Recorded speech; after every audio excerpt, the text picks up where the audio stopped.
blessed day to all. This is Ate Cherry, yours truly, La Cherry Passion TV. And for today's video guys, gusto ko lang i-share sa inyo ang aking simple design sa pananahe. Ayan ang ating gown. Short gown siya, wedding dress. So ayan, dinagdagan ko po ng flowers sa likod kasi masyadong hubad ang ating dress. Masyado siyang see-through, kaya dinagdagan natin siya ng flower.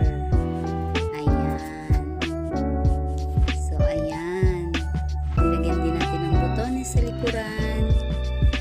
Ayan ang ating finished dress. Hope you like it.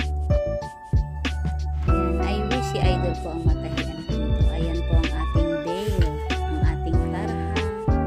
So ayan. Ayan po ang ating botones na kinabit. Ayan po ang ating likuran. Ayan guys. Hope you like it. Hindi po tayo kagalingan. I just give my best. Hindi ko alam kung best na talaga siya. Pero praise God, nakakabuo tayo ng damit. Praise God. So ayan. Ayan po siya.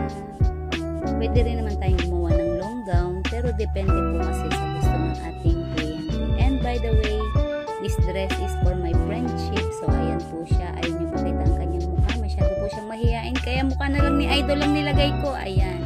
Si Idol Catherine na lang ang nilagay ko. Pero hindi po si Catherine yan ha. Idol ko lang talaga siya. Ayan.